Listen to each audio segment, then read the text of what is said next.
The United States will have a new president in a couple of days, with the outcome likely determined by a close race in the swing states. Now, a Democrat administration under Kamala Harris would largely continue Joe Biden era policies. But unlike popular opinion held by many in India, Donald Trump's return wouldn't drastically shift the nation's course either. Now, despite Trump's bold claims of being a problem solver compared to Democrats being the problem makers, the US today has limited room for sweeping maneuvers. Now, why do I say so? The current global dynamics, with distinct characteristics that I will elaborate upon in a bit, these will prevent America from adopting an isolationist stance or affording an exclusive focus on Indo-Pacific region. So, what are the long and short of America's restraints? First restraint comes from the nature of the current global system itself, where security theaters are interconnected, posing a different set of interconnected challenges. Now, I'll elaborate on it. Larger protracted conflicts are driving a growing polarization in the global order, creating a divisive environment. Now, this is also particularly challenging for neutral countries that aim to maintain broad, multi-aligned relationships, a logical approach to easing tensions created by such stark divides.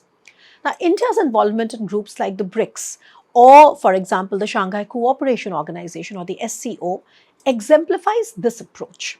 Now, of course, I'm going to expand on this later, but the key takeaway here is that the global system itself acts as a restraint on any superpower's choices, and here we are speaking about America. The second restraint comes from the structure of the American presidential system itself. Now, this system plays a significant role in shaping US foreign policy. Contrary to the common belief that the US president is the most powerful, democratically elected leader in the world, the US system does not permit unchecked presidential power. Actually, this applies to countries like France, where presidents can independently make critical decisions regarding war and foreign policy. And from that perspective, it is the French president that is much more powerful in office than its US counterpart. In the US, the president's authority is constrained by Congress and the Senate, which would act as checks even if Trump, representing the Make America Great Again faction or the MAGA faction, were to return to power.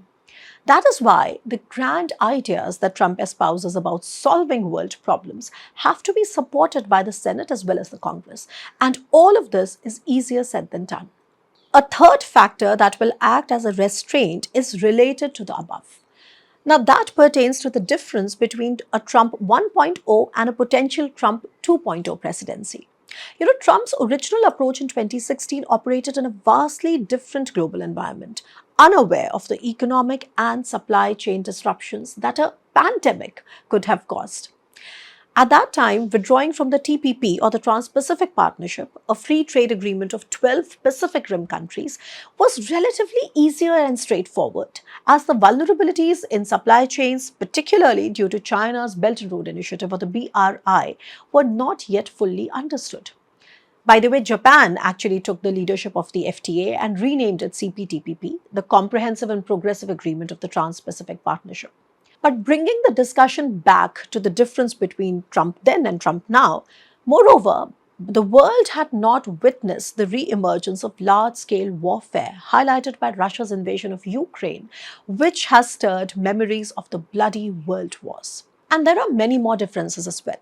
For instance, during his first term, Trump leveraged Middle Eastern normalization efforts, particularly through the Abraham Accords, which laid the groundwork for later strategic partnerships such as the I2U2, a grouping of India, Israel, UAE, and the US, and connectivity projects such as the IMEC. However, this geopolitical landscape shifted dramatically following the 7th October Hamas attack on Israel, and then Iran's offensives, thus altering regional dynamics. Now, Middle East is mired in its own spiral of offensive and counteroffensives, and prospects of a lasting peace remains quite fragile. Additionally, events that led to the erosion of strategic trust between India and China in the Galwan Valley and China's crackdown on Hong Kong were not on the horizon in 2016 either. These events happened in 2019 and 2020. The post-COVID world has become increasingly complex, marked by the resurgence of conventional warfare and shifting alliances. This complexity is further compounded by advancements in AI and critical technologies, which now influence economic, security, and military dimensions alike. Even the Biden administration's assertion that America is back actually proved to be rather lukewarm. Under him, the US engaged in two key theaters, in Europe and then in the Middle East, but it also continued to invest in the Indo Pacific. The Biden administration actually has struggled to take decisive actions in any of these regions. This dissonance arises from a reluctance to engage deeply in distant issues such as those involving Ukraine, Israel, or Taiwan, but it is also coupled with an inability to disengage from them entirely. I have discussed this dissonance in US foreign policy in my previous pieces as well. Historian Neil Ferguson has also mentioned that the US straddles an international identity characterized by both globalism and isolationism. And as long as these opposing viewpoints dominate American political discourse, the US led order will experience recurring instability. Now, going further, the fourth restraint stems from another critical hallmark of the global system. We don't analyze the merging of security theaters in relation to US foreign policy, which will have a lasting impact on it. The analysis that focuses solely on one theater, abandoning the other, remains incomplete.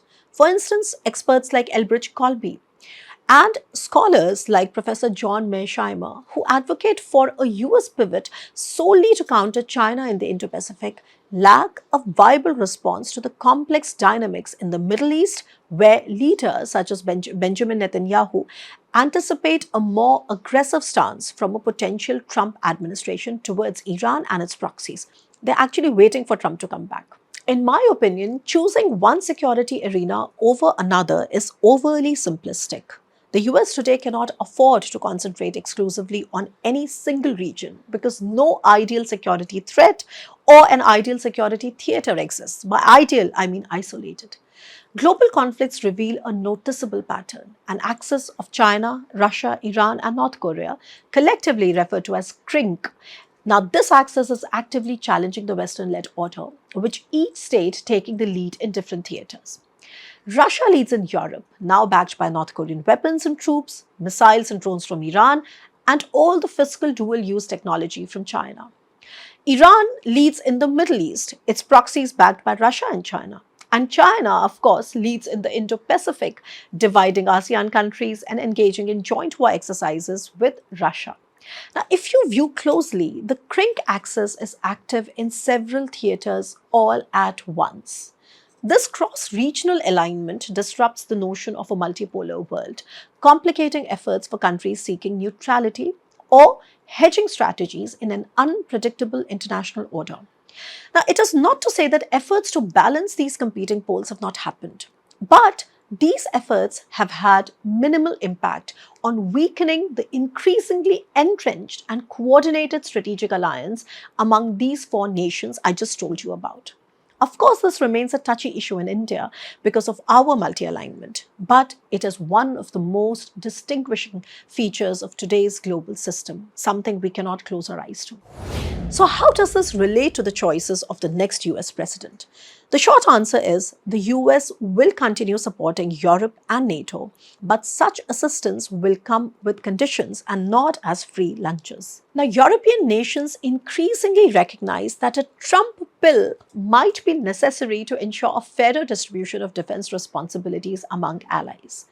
Now, while some of these Trump-proofing adjustments may have limited immediate effects, say, for example, on the war in Ukraine right now, they could lay the groundwork for a more robust and self-reliant European defense structure.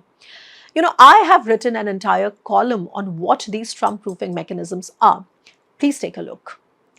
Now, coming to Trump's approach to Ukraine and his confidence to end the war, it might hinge on capitalizing on war fatigue within the US rather than pursuing concrete resolutions.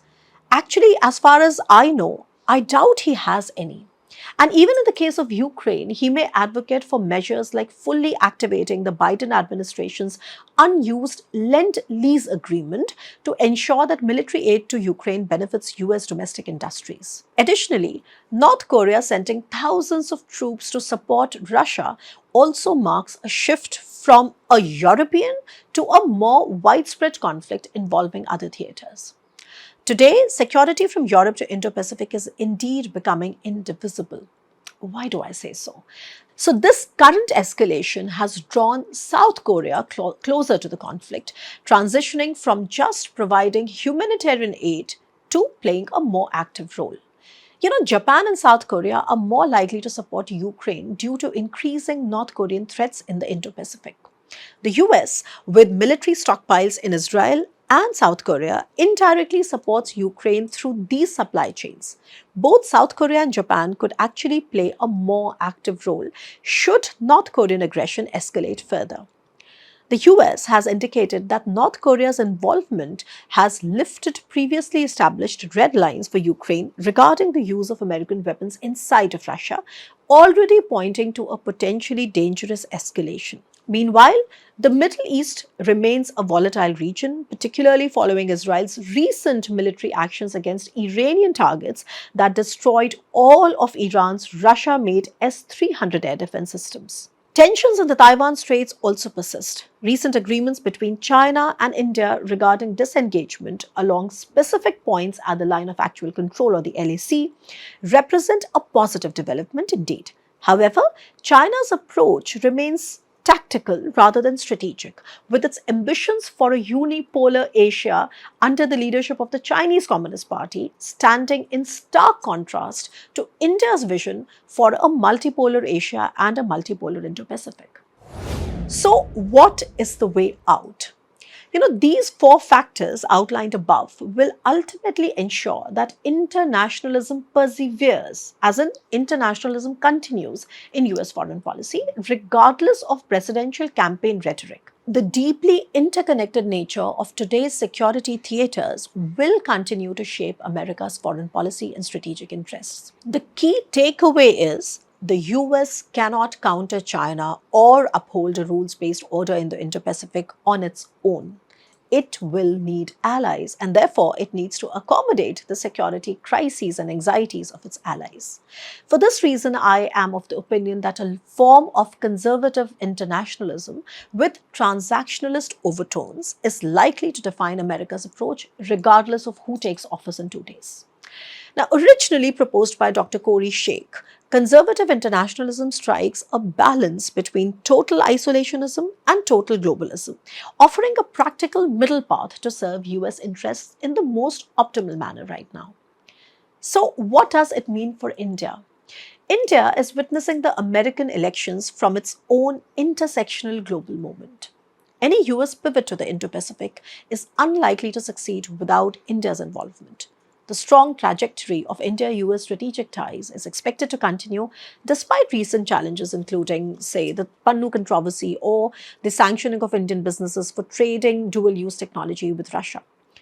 Taking a long-term view, these differences are likely to be managed. Today, the US is India's largest trading partner, with a trade balance favoring India. Please remember that a Trump administration would likely bring heightened protectionist policies that would certainly impact New Delhi. Now, Kamala Harris might also favor some protectionism, but perhaps not as much as Trump. By the way, it is also known that Trump is going to have more stringent policies on visas, again, a crucial India's interest. So these differences notwithstanding, the larger metric will that be of convergence in the Indo-Pacific region. But the question still remains, how should India respond? New Delhi views the Democrats' often patronizing tone on issues concerning India as intrusive, finding the Republicans relatively less inclined to lecture internationally. Yet, India must reflect on its own need for external validation. New Delhi's focus should be on keeping its tangible interest first, which is on enhancing its investment ecosystem to attract China +1 investments that are currently being diverted elsewhere, and building strategic gateways into untapped economies that have a huge potential. So, India must maintain a strategic realism that evaluates nations through a lens of shared interests rather than friendships, trust, or validation. While admirable in human life, these values hold limited weight in the hard nosed realm of statecraft. Tell me what you think of the video and read the column whose link is provided in the description box. In a few hours from now, the grand American election drama will unfold. I will be back to discuss that and more. Stay tuned.